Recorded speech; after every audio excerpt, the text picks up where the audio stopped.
Okay, what do you think the peculiarity of the modern buildings in New York City?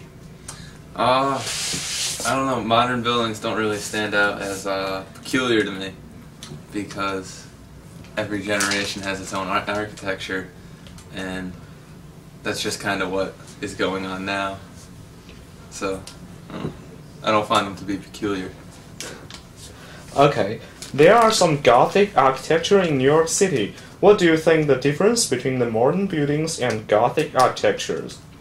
Well, the Gothic buildings were more religious and built in a time when there was a lot of religion and stuff. And I don't know, the main difference is they've gone out of style. Religion's kind of gone out of style as far as architecture is concerned. And so they just don't build them anymore. I don't know, kinda. I don't have a good answer for that. Let's move on. That's fine.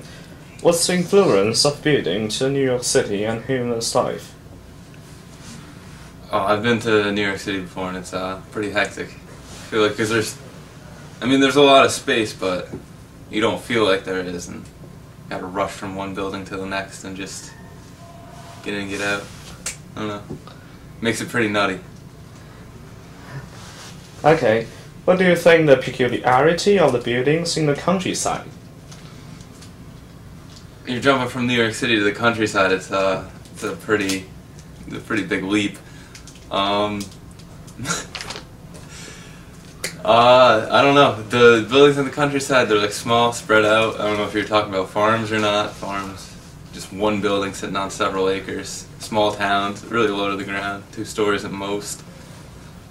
I don't know. It's I'd rather be out in the country personally than in the city. Okay, what's the difference between New York architecture and the buildings in other cities just like LA, or you can talk about your hometown Albany? Well, in Albany, there's only a few buildings. The tallest building in Albany is 40 stories. So it's like one of the medium to smaller sized buildings if you're in Manhattan. And I haven't been to a lot of other cities, but I've seen pictures of places like LA. It's kind of sporadic. Like, there's a few tall buildings and not that much. There's only a few cities that really rival New York City in the country. And I don't know, New York City's just packed together, by far the tallest and most ridiculous of all the cities. Okay, thank you very much, Miss Finney.